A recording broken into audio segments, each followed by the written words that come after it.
Today, we're going to look at 10 foods that are guaranteed to be bad for your health. They are especially harmful because they are linked to obesity, diabetes, increase the risk of cancer, and cardiovascular disease. If you want to become the master of your health, put a like and we'll get started.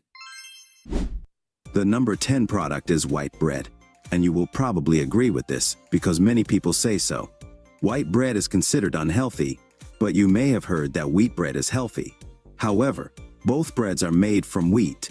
Wheat is just one type of grain.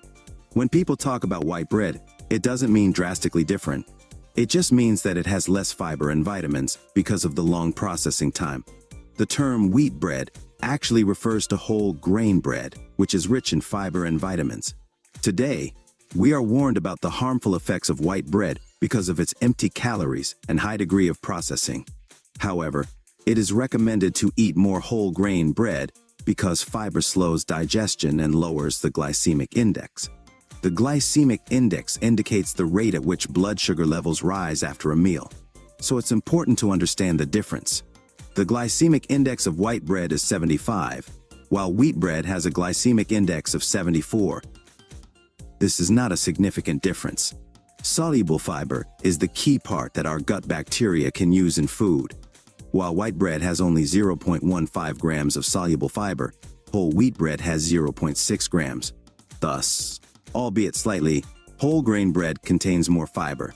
It is better to resort to other sources as white bread raises blood sugar levels. You may have already heard about this, but I will repeat myself because it is still a mystery to many. The glucose molecule is called glucose. It is a 6-carbon ring that when we eat foods containing glucose, it enters the bloodstream and is converted into sugar, specifically blood glucose. Now we understand what sugar is. It tastes sweet. But if we get it in the form of a chain, if we combine the same glucose molecules into long chains that can consist of hundreds, thousands, or even tens of thousands of molecules, it will be starch. But it's the same molecule, just joined together. That's what sugar is. That's what starch is. But as soon as you take a piece of bread into your mouth, an enzyme called amylase starts to break those bonds, and you start to separate out the individual glucose molecules that are already inside. In your mouth, before you even finish chewing or swallowing, some of them are ready to be digested. That's why starch has a big impact on blood sugar levels. And the residue that remains in wheat bread and whole wheat bread is almost equally quick to break down. The next time someone tells you to avoid white bread, keep in mind that both white and whole wheat bread have the same properties. As for the comparison, when a diabetic doesn't have enough insulin, their blood sugar levels can drop so low that they pass out. In such a situation, they need to quickly raise their blood sugar levels, usually with a sweet product such as chocolate or orange juice. Wheat and wheat grains are some of the most allergenic foods, causing inflammation and digestive problems for many people. Now that we understand this principle, it remains to add a few unpleasant facts about grains such as rice, instant oatmeal, and all other grains to this list, as they are mostly made up of starch.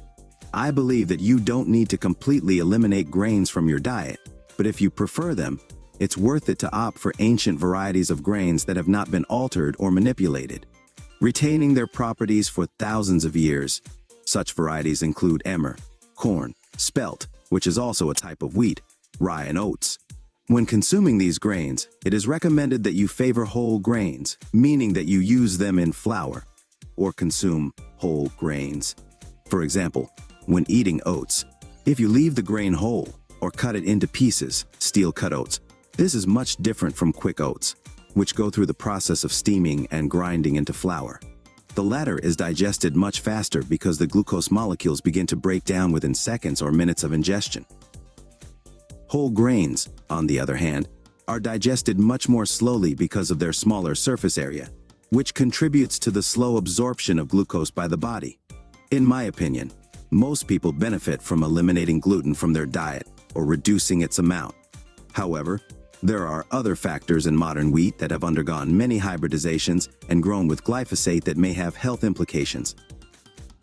However, most people are advised to avoid gluten. The only foods that are gluten-free are rice and oats. Keep in mind that those who are very sensitive to gluten are advised to buy certified gluten-free oats because although oats themselves are gluten-free, they are usually produced on equipment where traces of gluten may be present. Therefore, if the packaging of the oats does not say gluten-free on the package, there is a chance that there is gluten in the product. Product number 9 is a fruit juice, and number 8 is a sugary cereal. And I'll talk about them together because they are often advertised as part of a healthy breakfast. How many times have you heard that in commercials? It's a typical breakfast that many people eat if they are having breakfast in a hotel or restaurant. Orange juice, skim milk with cereal, toast with jam, and of course coffee with sugar and cream or half and half. You would be surprised to know how many people prefer this breakfast to sausages, bacon, scrambled eggs or omelets. The main reason for choosing this breakfast is its low-calorie content. But it's not just the amount of fat that matters. What is crucial is how the foods affect blood sugar levels and how processed they are. And these foods are very processed, while sausages and eggs are minimally processed. They are closer to what they look like in nature. If you add up the carbs, you get about 25 grams from orange juice, 12 from milk, 34 from cereal, 49 from toast and jam, and about 11 from sugar and butter, milk, or convenience foods. It all depends on the individual, but in my opinion, that's about twice as many carbs as you need to consume on a daily basis. And if you're overweight or struggling with inflammation, diabetes, or insulin resistance, that amount should be even less than half for good results. However, that's not all. The type of sugar consumed is also important. Glucose is a type of sugar that consists of a single ring. But when we talk about sugar that should be avoided, we mean added sugar or sugar in orange juice because it contains 2 sugars. They are joined together, so the 6-carbon ring is called glucose and the 5-carbon ring is called fructose. It is a white table sugar. It is recommended to be avoided because it is more than twice as harmful. In these 2 molecules, glucose raises blood sugar levels, which is bad but not catastrophic in and of itself. Fructose is catastrophic because it's very similar to alcohol, only the liver can process it. So if you consume a little, there will be no problem. But if you consume a lot, you will overload the liver and cause it to become fatty. This difference is noticeable between cultures that have eaten starch, rice, bread for centuries, and have not suffered from chronic diseases and diabetes. However, with the shift to sedentary lifestyles and the introduction of fructose-containing sugar into the diet, we have seen a geometric increase in diabetes. If you look at so-called healthy breakfast foods, it is clear that in orange juice, almost all of the carbohydrates are sugar. Even if it is natural sugar, it is comparable to the added sugar in white table sugar. It is a combination of glucose and fructose in roughly equal proportions. Skim milk has about 12 grams of sugar.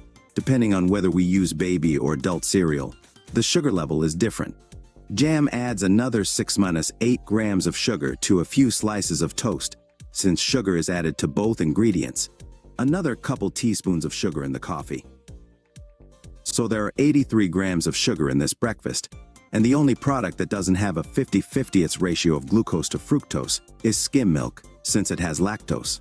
However, after subtracting lactose and dividing in half, the proportion of fructose that negatively affects the liver and is similar to alcohol is 39 grams of fructose.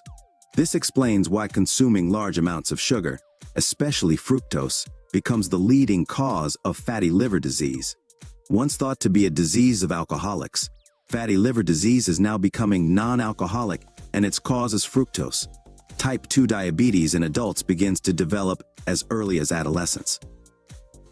It's not such a healthy breakfast, and it's hard for me to see families in hotels feeding their children this product, and the kids become so addicted to it that they won't even try ham or eggs, preferring the sugary product.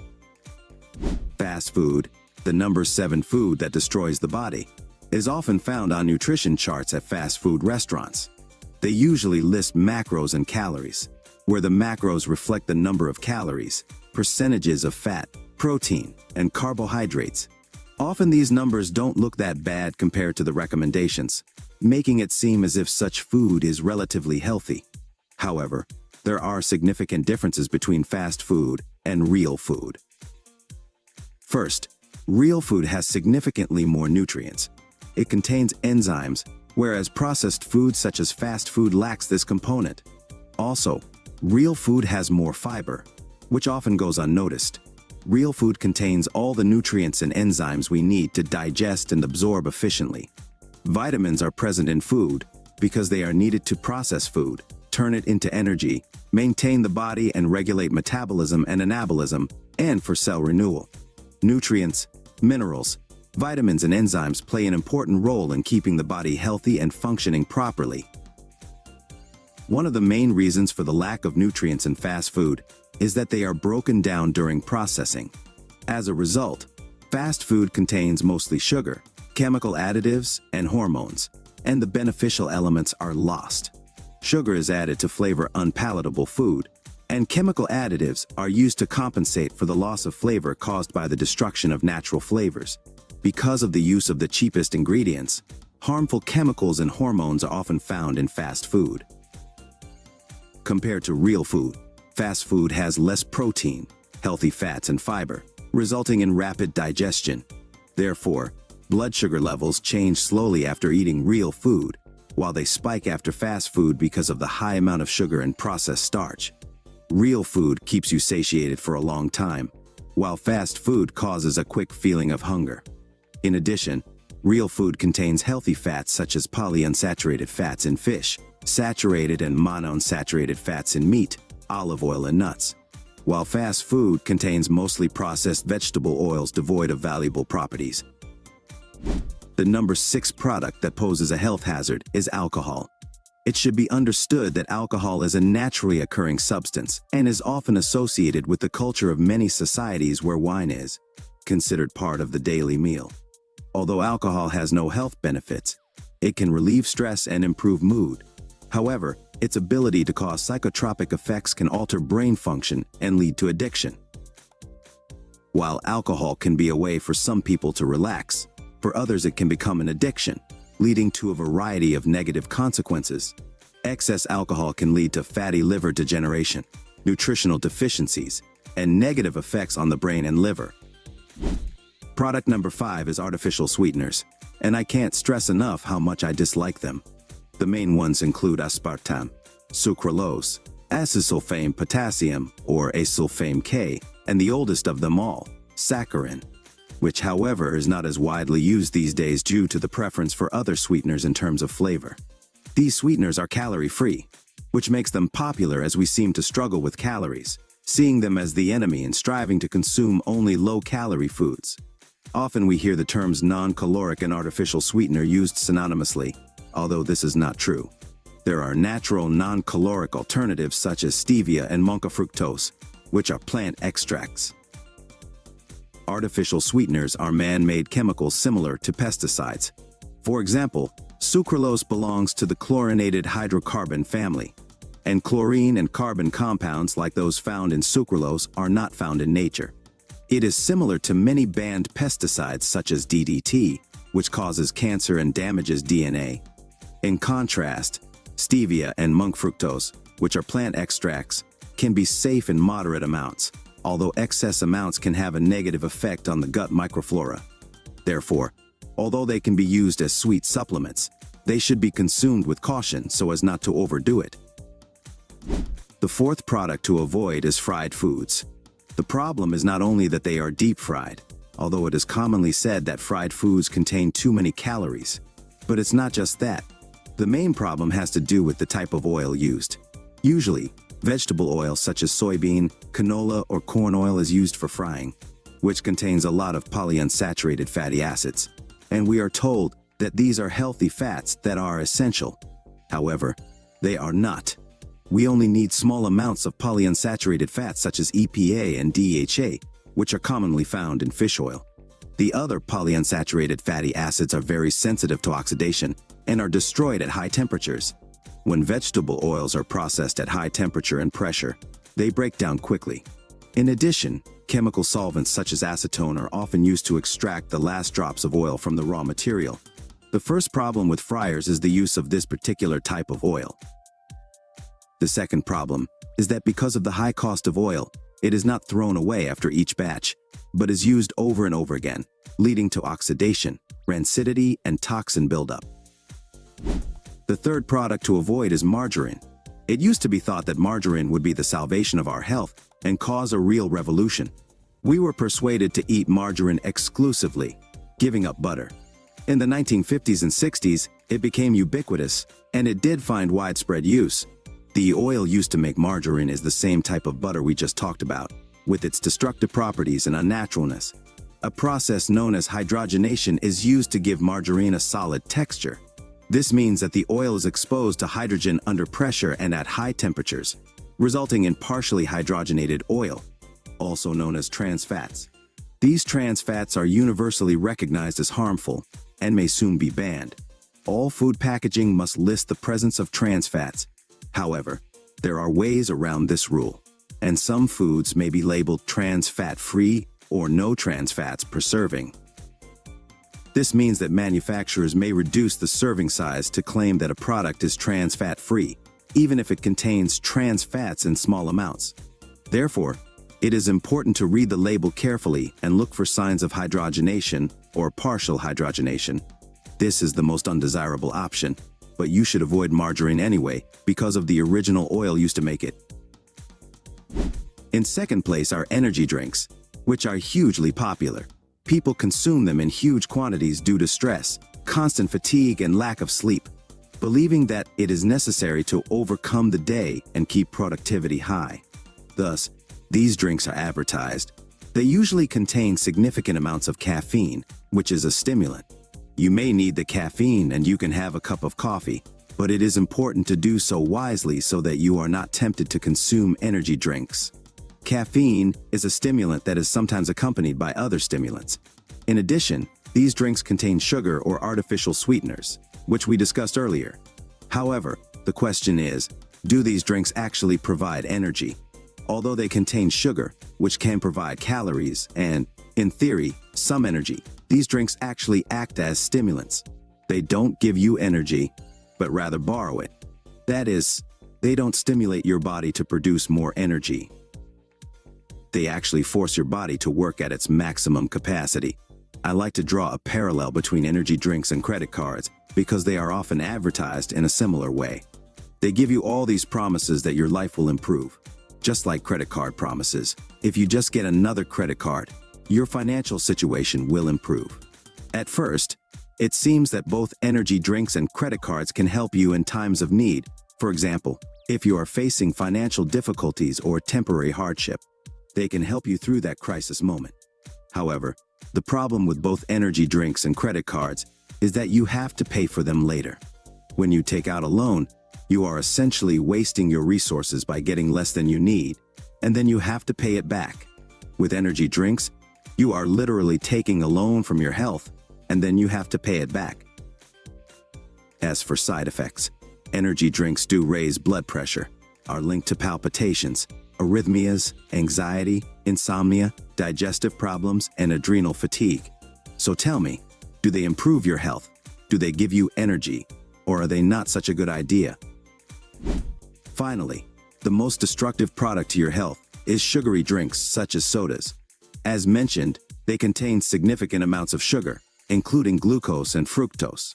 They often use high fructose corn syrup, which is even worse because unlike disaccharides where the sugar molecules are bound together, in this case they are free-floating. This leads to a higher glycemic index and the negative effects of fructose. You get into a cycle of quick gratification and quick depletion, which allows you to drink soda over and over again without getting satiety like you get from other foods. This leads to serious health problems such as fatty liver, insulin resistance, type 2 diabetes, inflammation, and microflora disruption. Soda is especially dangerous because it is ubiquitously available and easily consumed. It is a major source of sugar and fructose in our diet, and with the dramatic increase in the consumption of high fructose corn syrup and soda, we have seen an epidemic of type 2 diabetes.